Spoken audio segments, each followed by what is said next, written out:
I'm jamming away. Welcome back to Unstabled. My name is Jeff Steckel, aka Big Steck, your longtime host and co-host with, of course, Justin, Kingmaker Sports, over at Kingmaker Sports _ DFF. How are you doing, man? Oh, doing pretty good, brother. Just enjoying some week one football, dude. It's Thursday evening, so we got Thursday night football on. We're both watching the defending Super Bowl champions, Philadelphia Eagles, taking on their interdivision rival, the Dallas Cowboys, and we're currently in a lightning delay, so perfect time to talk some football. Hell yeah! Of course, we'll be previewing this Colts podcast. We're going to be previewing that game with the Phins. Yeah, I'm excited. As excited as I can be to watch Daniel Jones quarterback this team. But, I'm hopeful that we could shake that week one losing streak that we've got going on. I don't know, man. I guess we're going to talk like matchups we're looking forward to in that game, kind of our expectations for it. And, of course, give our predictions. I know, I think it was last week we did our season predictions, and I think we both had us winning week one, if I'm not mistaken. But, yeah, I think it'll be a fun game. I think there's some good matchups to look at. What are you looking at for in this one, man? So my main matchup right here is going to be how Miami's secondary is going to match up against all of our receiving weapons that we have. But I don't think any of that's going to make a difference if Daniel Jones can't be accurate and put the ball in his playmaker's hands.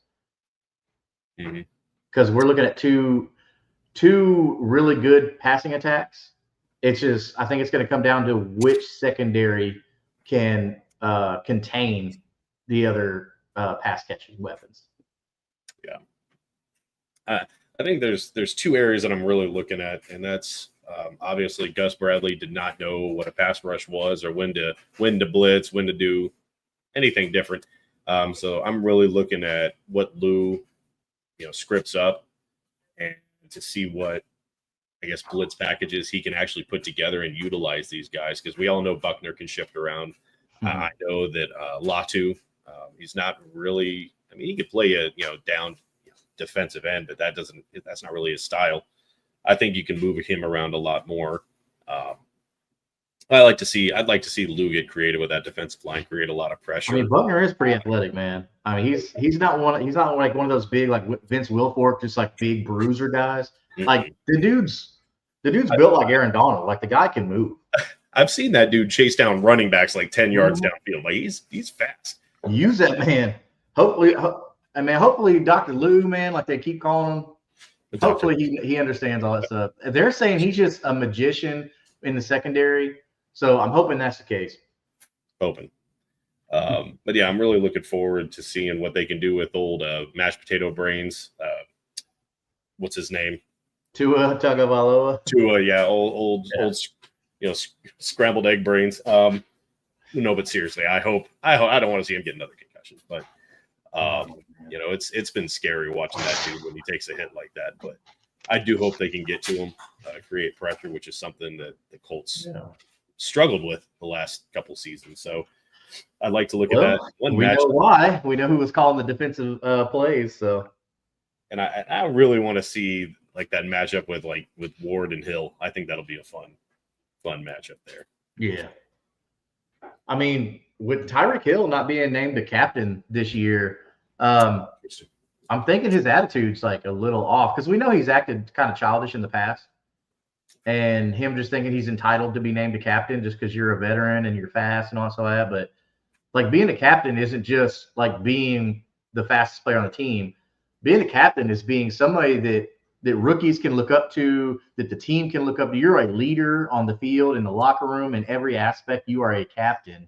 And when you think Tyreek Hill, you don't think like, oh, that guy is a leader in the locker room. He's going to teach everybody stuff. Like, you don't think that from him. So if I were him, like, I wouldn't take this personal. Just be like, hey, look, like, know who you are, and that's not who you are. Just you're the guy who goes out there and makes big plays with your legs. Like, so I think with him being childish like that, I think he might take a few plays off, which is good for our defense. and that he may get lazy in really clutch moments. So I think that's gonna hurt him and help us. Yeah, and we saw some of his attitude issues really come out last season. I remember, I think it was against Jacksonville or just before that game, he was hauling ass to the stadium, like felony speeds, and it was a whole altercation with the cop. Oh yeah, him and his agent Drew Rosenhaus like, were out there. Yeah. Basically blamed the police officer for how dare he, like, don't you know who I am? Like, hold on, bro. This guy is supposed to be impartial to everybody. He pulled you over. The stadium with people going and walking to the stadium, and you're fucking going felony speeds. Like, yeah, you're gonna get pulled over, dude. Like, who the fuck do you think you are? Like, and then it was just that entitlement. Oh, we're gonna go after the police. You were going felony speeds, you jackass. Anybody else gets fucking arrested. Yeah. And then be thankful that you are who you are, that you didn't get arrested. Like you or I, detained. Because we're putting people's lives in danger. Weren't arrested because of who you are. Mm-hmm. Exactly. Yeah, he had some attitude issues. Well, I mean, even if Hill takes a break, man, they got Jalen Waddle on the other side. So, I mean, dude, shit against the Colts though. No, historically he hasn't. We'll see. I mean, as far as his offense is still the same. There's nothing new on this offense. What makes me very nervous is the Dolphins running game.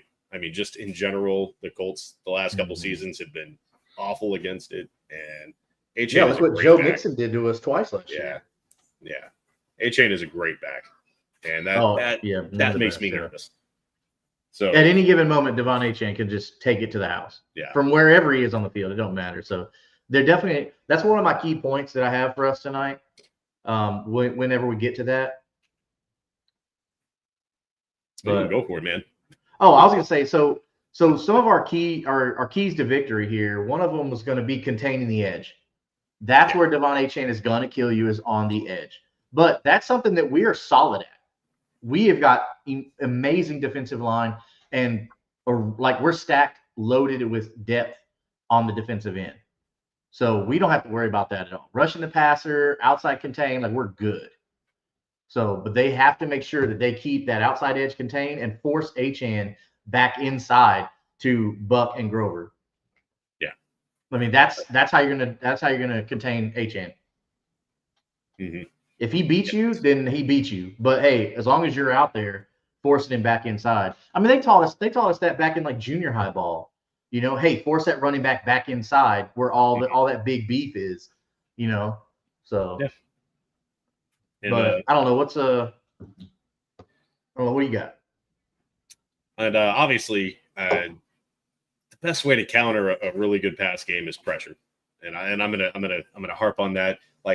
If you're in the backfield, whether they're running or passing, that's what they need to do. I don't want to see any more of this 4-man crap. I mean, you do it some, whatever, but not the entire football game.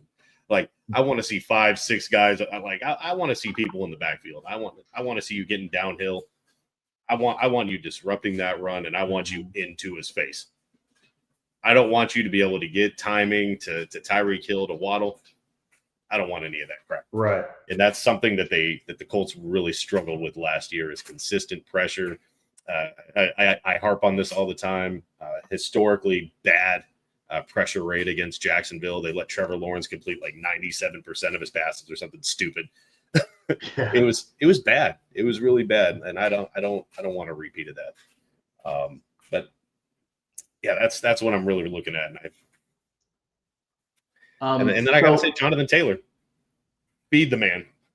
You got to get him going. You have to get Jonathan Taylor going, man. See, we saw what he can do. Everybody knows when he's on, man, he's one of the best in the league.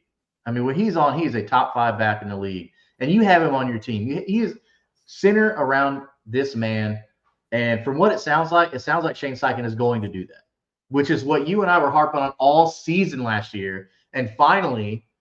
After all it took was his job being on the line to say, hey, why don't we feature one of the best running backs in the league? Yeah. Wow, who would have thought about that? We can look back at old games, and there was, I can't remember who it was against off the top of my head, but he pulled Jonathan Taylor. I don't think he touched the ball in the fourth quarter. And it wasn't like the Colts weren't getting blown out. It was like a 1-possession game. There was really no reason. And they put like Goodson was pretty much the back that game in that fourth quarter. And it's like, this dude fucking sucks. And speaking of old players, obviously Granson.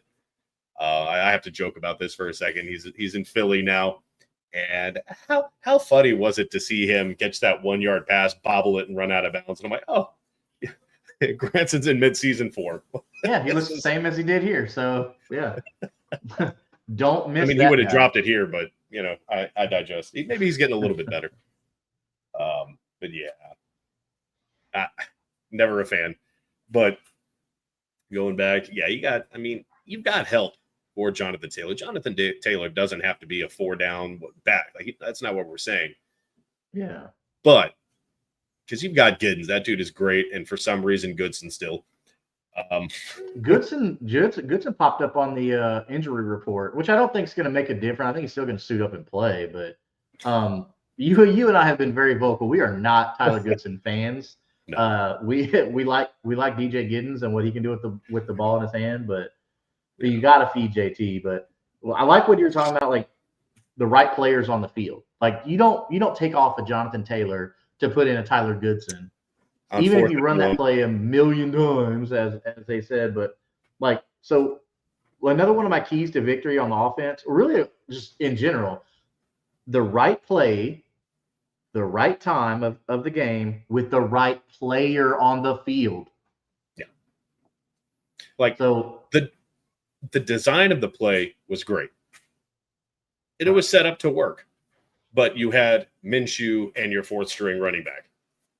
That's what we're talking about. Minshew made the throw, though. That's the thing. Is Minshew made the throw. It was a good pass. It was a little short, but if it's Jonathan Taylor, you probably catches it. Like a little outside, you're still supposed to be able to adjust if you're professional. That's just the way I see it. Now, look, some people, I'm sure coaches out there, players out there, they see it differently, but that's just me. Did it hit him in the hands? Exactly. Exactly. If it hits your hand, and that's another junior high thing. If it hits your hands, you're supposed to catch it. And you're a professional. And you're a professional. And you practiced it a million times. And you did it a million times and you dropped it. Yeah, like don't take Jonathan Taylor out of the game and put the 4th-stringer in. Don't do that. So the right play, call the right play at the right time with the right players on the field. So Shane Steichen, listen up. Or you know what? Not even Shane Steichen, Jim Bob Cooter. All right, Jim Bob Cooter. Don't make that mistake. Don't let Shane Steichen try and bully you. You know what to do. No, but put the right people on the field. Got to have the right people on the field. When it comes to, I'm sorry. Let me cut you off. Go ahead.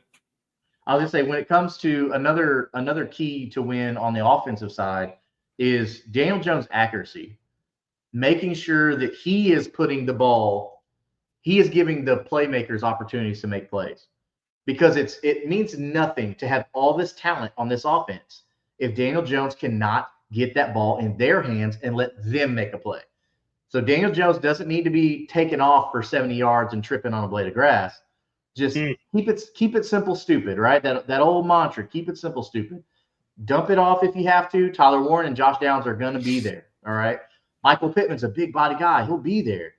Alec Pierce, if you think you need to bomb it, please don't. But if you think you need to bomb it, Alec Pierce is capable, man.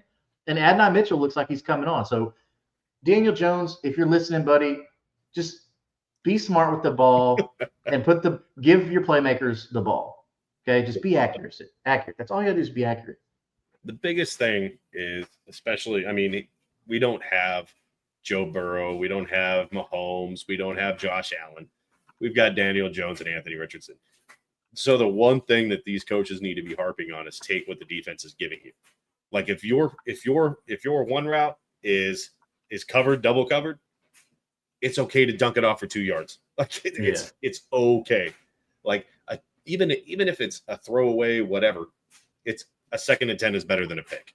Like take what they give you. If it ain't there, fight another down. Like, and that's and I loved Andrew Luck, but that was one of the things that he never did either. Like he never really admitted defeat on a play.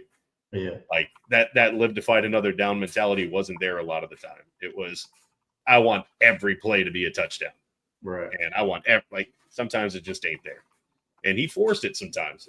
We're lying to ourselves if Luck didn't do it. I mean, he was a great quarterback. I'm not even trying to take it away. Oh, yeah. He forced it sometimes, and we got picks, but we can't have picks with this quarterback. Like it's hard to dig themselves out of a hole. Yeah. With who we have it under center, so just take what they give you. Exactly. You don't got to be fancy. If you take what they give you, we've got enough weapons on the field, dude. We're good. Got a good offensive line. You don't have to do anything fancy. That's all. I guess that's really all I'm trying to say to Daniel Jones. Don't try to do anything fancy. Just give your playmakers the ball and let them handle it. Like I'm sorry, I've got the Eagles-Cowboys game muted, and I've been watching this. We're almost at the end of the third quarter. It's on a rain delay, or lightning delay, I guess. But it's like they're showing highlights, and I feel like they're just showing the Eagles holding. I feel like every play there's been holding that they've just been letting go. Like I feel like they're calling a lot of ticky-tack shit, but I've been seeing a lot of holding and they haven't done anything.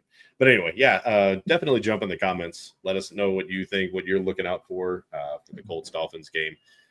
Keys to victory if you think the Colts can win. Hell, give us some score predictions. We'd love to put those on the channel as well. But, who's going to get that first touchdown too?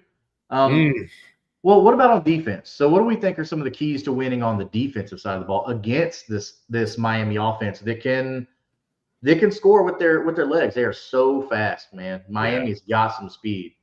I mean, it's like a F1 team over there. Yeah, like I said, a lot of pressure to be in the backfield, bottle up. Do your best to try and bottle up HA, and I know that's a lot easier said than done. And just try to keep Tua off balance. Like, don't let him have timing. Don't let him get into a rhythm, because he sometimes he's one of those bucket hills down there somewhere kind of quarterbacks. Which he normally is. He force him into those mistakes. Yeah. Now there are reports about Achane still dealing with some injury ailment that Ollie Gordon is going to be seeing a lot of touches. Apparently, like Mike McDaniel has kind of given up on Jalen Wright for the most part. He really likes what he sees from Ollie Gordon. And we can't forget, like, for everybody out there who doesn't know who Ollie Gordon is a running back from Oklahoma State University, former Doak Walker Award winner 2 years ago. So the year before Genty, it was Ollie Gordon. And then his offense just went to crap, and Ollie Gordon just couldn't be that whole offense.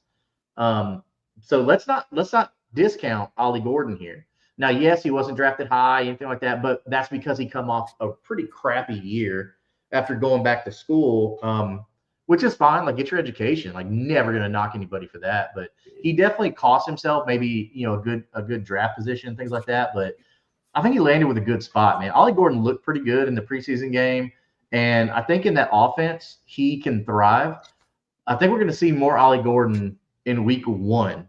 Now, this is just week 1. I'm not saying the whole season, but I think we're going to see a lot of Ollie Gordon week 1 if Achane is still not feeling so great with his legs. I think it's a calf also that he was dealing with, just like McCaffrey. And apparently McCaffrey, like, if you have McCaffrey in fantasy, you're kind of scared right now. Always trying to go get Brian Robinson Jr., which is good. Hey, 49ers knew what they were doing. Smart on them, man.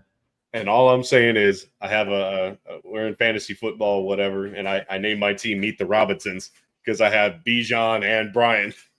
There you go. Both, Meet the Robinsons. Meet the Robinsons. I usually go with Blue Stallion, but I'm mixing it up this year. Controlling the edge, man. Keeping Achane there, that's going to be a big one. Even if it's Ollie Gordon, man, which Ollie Gordon's a little bigger, so he can run more between the tackles. But still, that doesn't change anything. Like, control the edge. We saw what Ollie Gordon could do in college. That talent just doesn't go away. But I think one of the big ones we've got to look at now. Look, we're missing Justin Wally, right? Someone who had so much promise for us and come out of the draft, and really, like, I know Juju Brent or Jalen Jones kind of lost that job because he was hurt, which always sucks if you're the guy that's hurt and you lost your job. But Justin Wally, they were saying Justin Wally was just looking phenomenal the whole camp, and he was slated to start for us. Yeah, oh yeah, he was slated to start for us, and we all had good hopes for him. But missing him, the thing is, and I say that to say that they can't let Tyreek Hill or Jalen Waddle behind them, which is it's easier said than done because these guys have insane speed.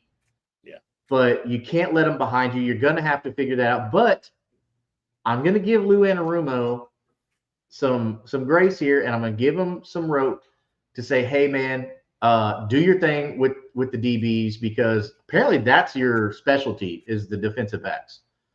So maybe he can, we'll see some different cover schemes. I don't know. And I guess we'll see. But that's all I'm saying. You got to keep Waddle and Hill in front of you. And to build off of that, I know I got so sick and tired last year as well as our DBs, our corners playing so far off of the receivers every single time. Like if it was like 2nd and 8, 3rd and 8, they were 10 yards off. It's like all it was to do is just a quick comeback, boom, first down. Like every single time. It's like, dude, why are we not checking these receivers at the line more often? Yeah. It was always off. And it was pissing me off. Why are we giving these receivers so much space to work? With these guys, you can't because if they build up speed, I mean, you're not going to catch them in the backfield. Yeah, you can't. You win those fights at the line. Yes, you got to press them, get them off the line, 100%, dude.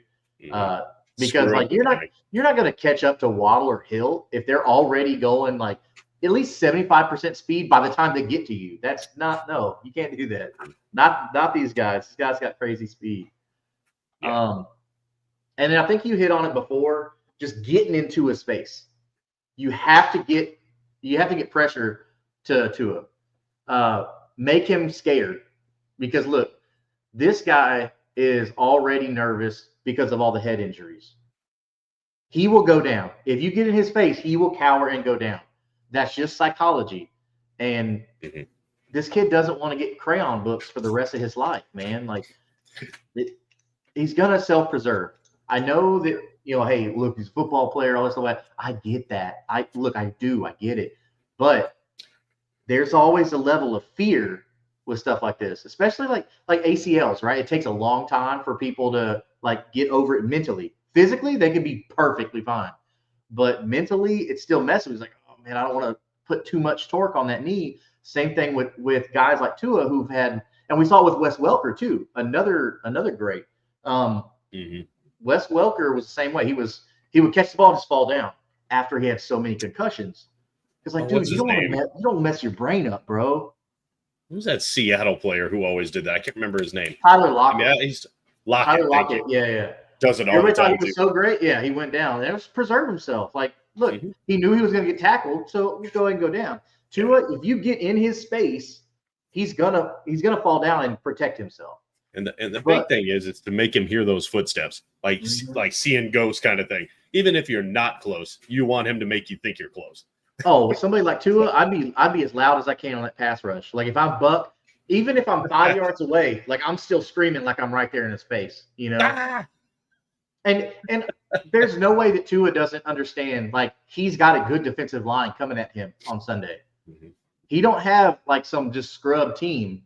He's got good ass players going to be in his face on Sunday. So he already knows like, hey, like if these guys get close to me, these guys are ballers. These ain't scrubs. Like they're going to hit me. So I'm sure he's already understanding like I need to protect myself. But yeah, you got to get into his face and then make him throw a bad ball. But that's going to be the big thing. Yeah.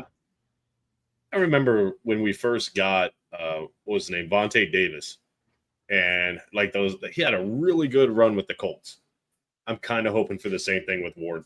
The Colts have not historically had great corner play. Like, I mean, yeah, we've got Kenny Moore. He's a slot corner. But outside of Vontae Davis going back, like name me like a mainstay, like corner. That hasn't been the Colts staple. I'm hoping that Ward can change that up. Like, can he kind of be a long-term I mean, maybe lockdown. We'll can he do this? I mean, and these guys, they're professional. They were already like top players at their position. So all I really want, I just want to keep it going. the performance they were and the performance they were having at their old teams, I just want to see them keep it going in Indianapolis. Yeah. Like I'm pretty excited about that. I'm very much looking forward to seeing what Lou Anarumo can do with this defense, especially with this level of talent. Now I understand outside of Zaire Franklin, our linebackers they're lacking, but Jack, what was it? Is it Bashy or Backy or I don't know how to pronounce it, and I apologize if that's your last Don't name ask out me to there. pronounce it. But yeah, right. Yeah. But anyways, they said he's looking pretty good. So I don't know. The linebackers outside of Zaire Franklin are a big question mark. I'm less concerned. I think Lou's defense, like the linebacker isn't as important. Like he moves, No. it's not. So it's, I mean, yeah, the linebacker's still, and you're still going to have Zaire Franklin. That's kind of that heat-seeking missile to the football. Yeah. That's what he's always been. I don't think they'll use him in coverage because he was a liability there. But Yeah, no, don't do that. Like that's again what Gus Bradley would do. Sometimes he'd put his linebackers in coverage, and it's like Zaire is not good, and No. that's not what he does. Well, and from everything that we've seen, Lou likes to use like that hybrid safety coverage linebacker. Like he was using Hunter Waller for that before he got hurt. So that was looking good, which is something I said during the combine. If y'all were subscribed to the channel, Danny, you watched that.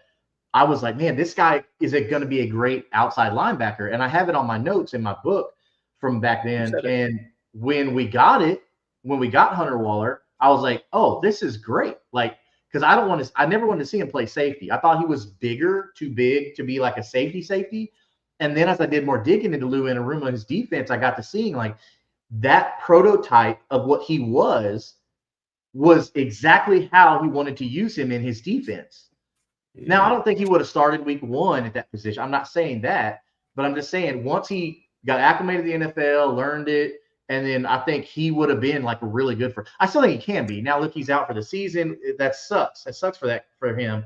But I would really like to see that position with our defense because I think that's very modern on a modern type of defense, which we didn't get a lot to see with Gus Bradley. With Gus Bradley, it's like, dude, are we back in the 60s, 70s? Like, we playing like that kind of defense? Just line up in the 3-4 or the 4-3 or whatever. And it's like, come on, man, do something different. Like, you have to evolve with the game. Trevor Lawrence is having all day to throw the football. He's got all day long. It's halftime, and you know what I'm going to do? The same fucking thing at the half. Like, the definition of insanity. Where we've been repeating with Ballard. Like I was very much a Ballard advocate, and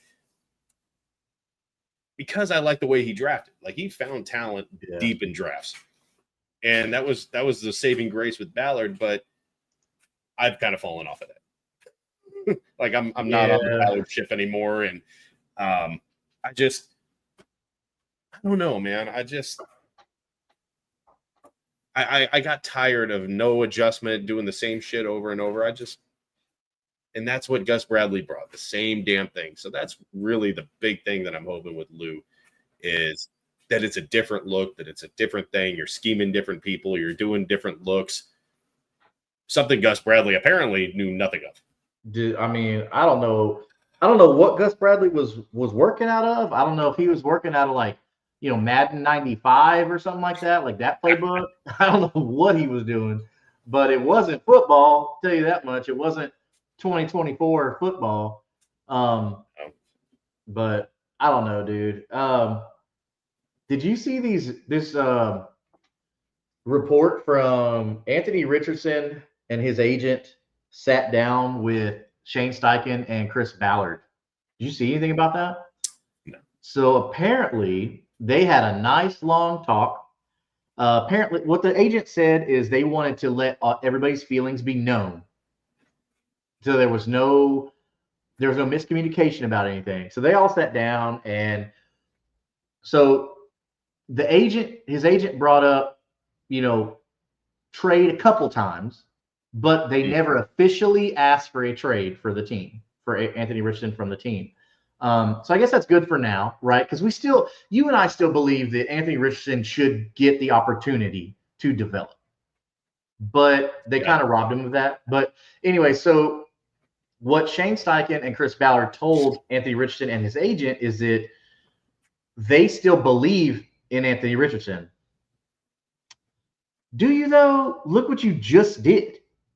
You just took all the wind out of that kid's sails after he worked his butt off in camp for you, putting in the pre-practice reps, the mental reps, doing all the right things that he didn't do the previous 3 years. Like, look, you didn't do right by this kid, but do I think you win more games with Daniel Jones? I do, because I think Daniel Jones is a better passer of the football. But as it sits right now, Anthony Richardson is not being talked about being traded. They said they don't want to trade him. But we'll see how long this lasts. If Daniel Jones goes out there and lights the world on fire, and Anthony Richardson starts to see, like, hey, I'm not going to get to play, then – because this is going to affect his money. Let's not get twisted about this. These players care about their money. As they should. Like, this is a physical game. Their lifespan is not that long in this league. They have to worry about life after this. But regardless, when do you think at some point either Anthony Richardson plays or requests a trade? Because the team's saying they don't want to trade him right now, and the agent said they're not technically demanding a trade or asking for a trade right now, even though they did bring it up that, hey, we might want to trade, like, go to another team to get opportunity. That's kind of what I'm getting from their conversation. I'm wondering if this is like a Colts like maturity lesson. Like, how are you going to handle the adversity of not being named the starting quarterback? You don't have the reins of this team. We're going to give it to Daniel Jones and see how you react to this. See if you'll be the guy with the headset, with the playbook, learning and doing what you're supposed to do, or if you're just going to sit, pout, have the head down, and I want to play. Like, I mean, yeah, you're a player, you want to play, and I'm not going to say that he should want to play, but are you going to do the right things to show them, hey, this kid's maturing, his head's in the right place? If Daniel Jones stinks it up, we know we've got a guy right now that wants to play. That's been taking the lessons, that's been listening and learning. Like, who has I'm wondering if that's what this is. Valuable game experience. Yeah. So I'm wondering if that's what this is, because if they were completely done with him, I mean, they would have just Juju Brent'd his ass and dropped him or traded him. Yeah. But they're not doing he's it. Cheap. So. He's cheap. They're not going to lose anything by releasing him, but they lose too much potential if they do that, though. I don't think it's a smart business move to release Anthony Richardson. But I think you do let him sit. And like you said, adversity. How is he going to respond to that? But worst case scenario, think about it. You still got him. If you pick up his 5th-year option, if you do, you got Daniel Jones on a 1-year deal. And let's say you've got Garrett Nussmeier out there from LSU. You've got Drew Aller out there from Penn State. You've got Arch Manning out there from Texas. You know, you've got there's a really good group of quarterbacks that are playing right now in college football that I'm watching pretty closely. Garrett Nussmeier, hands down, looked like the best quarterback in week 1 of college football. He looked comfortable in the pocket. He was making good throws. He was on time. So, I mean, the Colts got to have an eye out here and be like, hey, look, like, let's be real about this. We need to find a good quarterback here. Do we think that even if Daniel Jones does well, do you think he's like the future, or is he for now? He's young enough to where he could be. And I don't think that the Giants were a very good team. But there's also a reason that Daniel Jones was on like the practice squad, and like he's not elite. Like we're not going to fool ourselves to believe that he is, but do I think he can come out and play like a Brock Purdy role and just run the play, do enough to keep your team in it and let your All you gotta playmakers play. do. Yeah. Brock Purdy proved that's all you got to do. I mean, the perennial game manager, if anybody remembers, Alex Smith, coincidentally with the same team, the 49ers, he didn't do anything fancy. He just put the ball in his playmakers' hands. He did the same thing in Kansas City. Just put the ball in the playmakers' hands. And, of course, he got injured, and, that's how the whole Patrick Mahomes era started. But, yeah, he didn't do anything fancy. He just went out there and was the field general. That's it. That's all Daniel Jones needs to be. But and all I'm going to say about Alex Smith is that dude had one of the nastiest injuries I've seen. Like his whole knee and leg it was hideous. And him and Joe Theismann had the same injury. He almost lost that leg a few times with infection and shit. Like, we don't know if he'll walk again. We don't know if you're going to lose the leg, whatever. And then this motherfucker is taking the field again. Now that's a guy that wants to be on the field. That's a man, bro. That's the biggest thing. Yeah. He ain't doing this. He's probably Alex Smith probably outside like, pop it back in. I'm going back out there. I can still play, coach. Yeah. No, dude. I'll hop on the field. I definitely think that the scouting department is definitely looking at these college games. There was one, I forget what game it was. I think it was Texas and Ohio State that the Colts had like a couple different scouts there. It was the Colts and another team. They had a lot of scouts there for that game. Of course, because Arch Manning's playing in that game, but we all know how that worked out. It did not go well for Arch Manning. He looked abysmal. Hopefully that changes. But at the end of the day, it's his first season as a starter. Yeah. And he played the number 3 team in the defending national champs at that. It was not an easy matchup by any means for him. No. So I was critical, but I was still giving him a little grace on that, understanding the situation. Ohio State always seems to have really good defense. But so I think we're in agreement here that the future quarterback of this team is not on this team. We're not expecting Anthony Richardson. We're not expecting Daniel Jones. Not even Riley Leonard. For all the jokes I make, I like to mess around about Riley Leonard. Would I like to see him on the field? Yeah, cool. But I don't think we're going to when you got Jones and Richardson.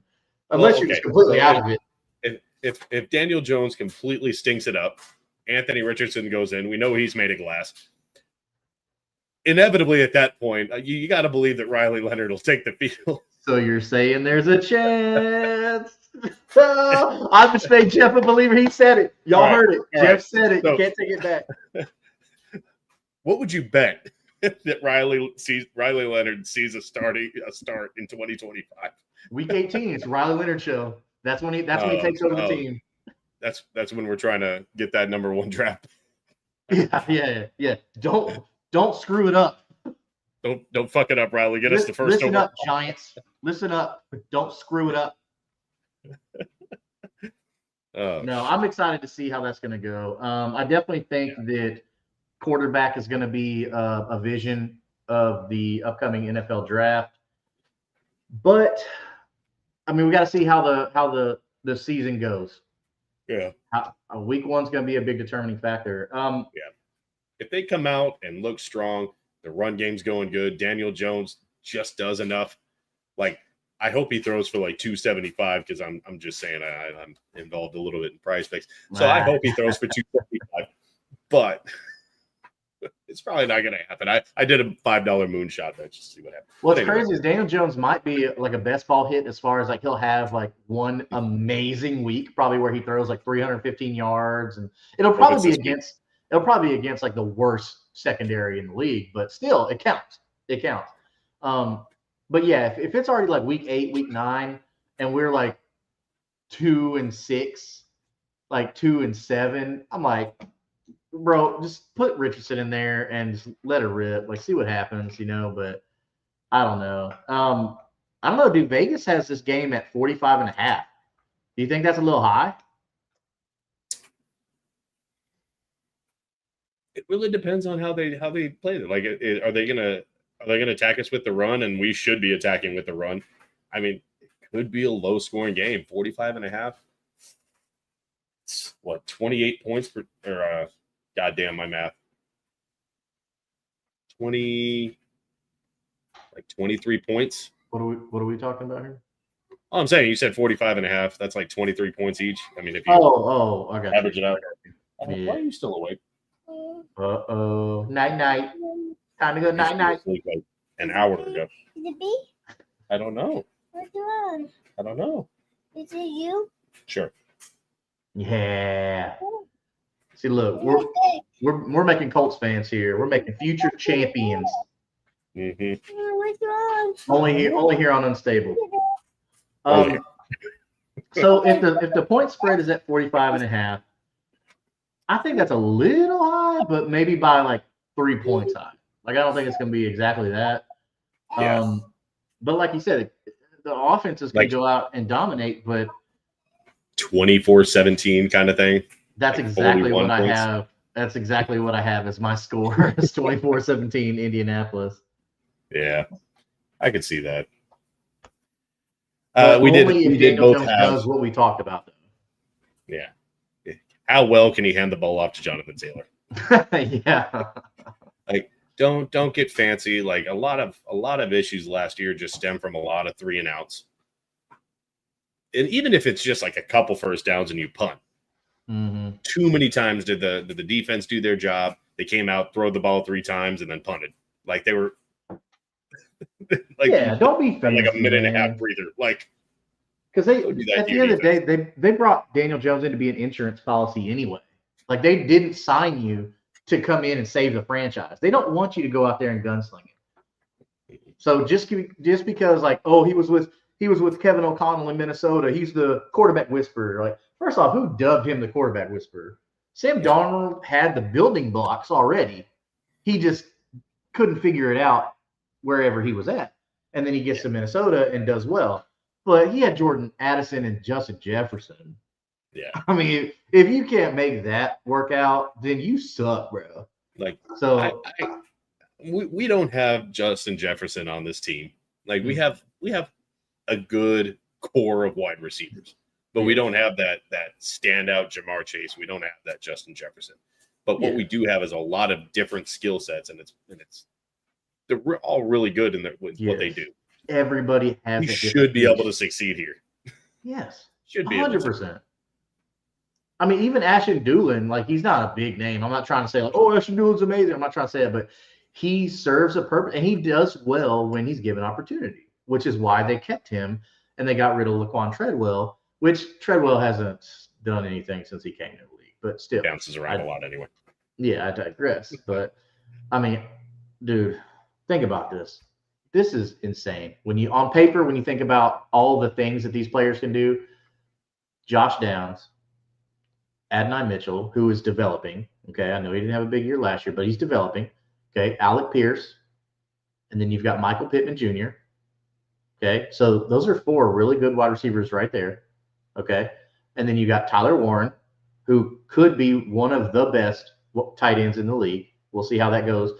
And then Jonathan Taylor, who we know what Jonathan Taylor is, and he's had some injuries here and there. Look, I'll give you that. Okay, so if you're out there crying about, oh, he's always hurt, he's not always hurt, but he does get hurt. Okay, but that's why they brought in DJ Giddens, freaking lightning bolt right there. Like, that kid's amazing. Hey, okay? And we have Goodson. Super Bowl bound with him, baby. What? They should give him a We're wheel not route. fans. Yeah, can you tell we don't like Tyler Goodson at all? I mean, when you cost us the playoffs, I mean, that's, you should have. I mean, it hit you in there, buddy. I don't know what else to say about it. We did it a million times. Like, look, on paper, and you've got a top 5 offensive line. Do you know? So on paper, you should be fine. that play right there. I'm sitting at a bar. There's a bunch of other Colts fans, and I'm sitting there going, like, they're just taking the field for that play, and I'm like, why is Jonathan Taylor on the sideline? Yeah, that's not number 28. Who's the running back? the fourth string good. Oh, dear sweet Jesus. And I Yeah. immediately put my head down, and the rest is history. We know how it went. Like, I don't understand how we can already have that feeling from like the bar and a couch and the stands. And Shane Steichen is like, this is a bad idea. Like, you have that game flow and that like momentum is a very real thing. And Steichen just does not seem to have a feel for that. And it's like we're sitting there going, what the fuck are you doing? This is not going to end well. And you don't think JT in his mind, he's like, what an idiot. How do you drop that?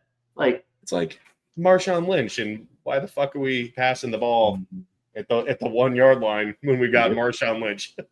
Yep. I mean, what are we doing? Jonathan Taylor, I guarantee you, Jonathan Taylor would have more pull than Shane Steichen if he would have gone to Chris Ballard or Jim Irsay and said, hey, look, that guy's an idiot.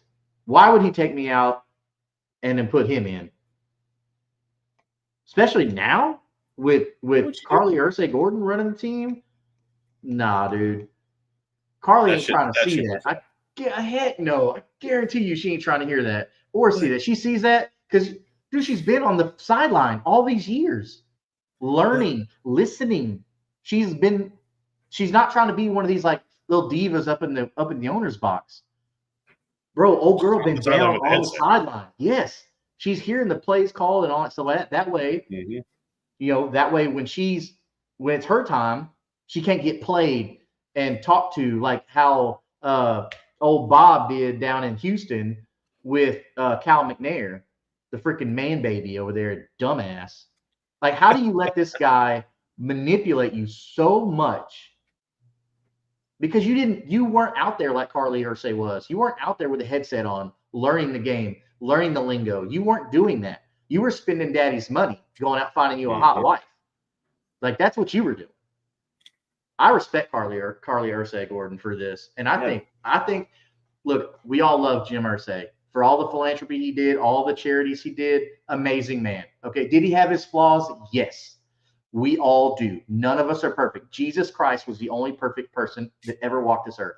But Carly Irsay Gordon is no dummy. She knows this game. She's going to hold Shane Steichen and Chris Ballard accountable. And she's not going to let dumb things happen. I promise you that. And sorry for the long rant. Sorry.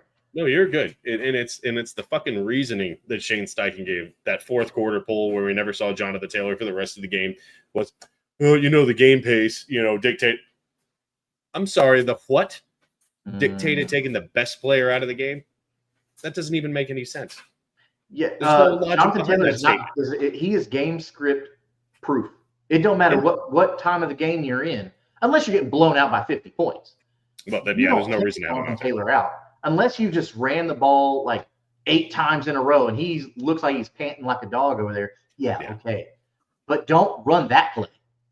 Like, do a little dump off or something like that a couple times. Let JT catch his breath, and then you go back to it. Let the man do what he's great at. I think the biggest thing that I'd like to see is more creativity from Shane Steichen. I know we talked about it with Lou. Obviously, we haven't seen Lou in on the Colts sideline yet. But I'd like to see Shane Steichen be a little more creative. Like, okay, Daniel Jones is your quarterback. You said he's the quarterback for this year. It's his job to lose at this point or to not get hurt, whatever. I would like to see Anthony Richardson on the field for some kind of packages.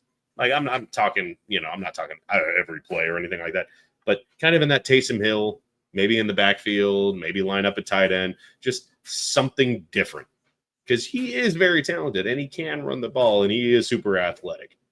Yeah. And he can throw it a mile, like some type of flea flick or something, just something creative. Yeah. I'd like to still see him take the field for a couple of plays. Yeah. Well, I'm hoping that Jim Bob Cooter, I know he's been here a couple of years. I'm hoping that Jim Bob Cooter has finally been given more of the play calling ability and the personnel calling ability. Instead of, I get it, Shane Steichen was an offensive coordinator first, and normally those guys, when they become head coach, they still like to call plays because you're the captain of the ship, right? But that doesn't always mean you have to steer the ship. Yeah. Okay. You can still say, hey, this is what I want to accomplish. This is what I want to do. And then let your generals do that. Like say, hey, Jim Bob Cooter, this is what I want to do. And then let him do it. Jim Bob Cooter has got success as an offensive coordinator. Like the offense we saw Detroit have with that lack of talent they had was really good. So I say give Jim Bob Cooter the reins and let him call plays. Yeah, for sure. I mean, he's only 41 years old. He's not an old man. He's seen the game develop. Okay. It's not like we got some 55, 60-year-old offensive coordinator that's still trying to run the wing T, or the power I. So, no, I don't want Grandpappy's offense. Like, I want a 2025 offense that's exciting to fit the talent that you have. Yeah, I agree. I think this is a good place to wrap. It looks like they're taking the field, warming up. The game's about to resume. So I kind of want to finish this game up and let you guys get back to it as well. The time worked out great on that. Hell yeah. But yeah, so our final score prediction, 17-24 Colts. We're both in agreement about that. Oh, wow. Okay, I didn't know you were taking that too. We didn't rehearse it. I think that, yeah, we're both saying 24-17. We're both in agreement about that. I think that 45.5 is too much, but obviously we'll see. And hopefully we'll be back Monday after a Colts victory. Thanks for being here, watching with us. As always, drop some comments. Yeah, go ahead. Hey, so look, some of you, if you play fantasy football out there, come check us out over on Kingmaker Sports. We're putting out a lot of good content right now. I'm not just saying that because I'm involved with that. I'm saying it because we're getting really good feedback. So Tuesday nights at 9:30 p.m. Central Standard Time, we go live and we're answering questions. We're talking about fantasy football news, waivers, getting ahead of the curve. This Sunday morning at 11 a.m. Central Time, we will be live. The whole crew will be live at 11 a.m. Central Standard Time, answering your start-sit questions. All those up to the game, up to that start time questions that you have, we will be answering that. So make sure you go over to Kingmaker Sports at YouTube and you go ahead and subscribe, hit that notification bell. So that way when we go live, you are there, you're in the comments, we're interacting with you, helping you out to dominate your fantasy leagues. For sure. I was going to give you your shout out. Oh no, yeah, make sure you do that. No, it's fine. And I believe Saturday we're going live on this AFC South show as well. So make sure you head over there. This AFC South show, do that. Third and Teal, our boys over there are over 800 subscribers. So we need some help. We've got 23 that's been with us the whole episode. So thank you for that. Make sure you like, share, subscribe, hit the notification bell. And again, hopefully we'll see you guys Monday on a Victory Monday. Y'all be good people. We'll see y'all next time. Enjoy the rest of the game, the first game of the season. Y'all take care. Cowboys see you next time.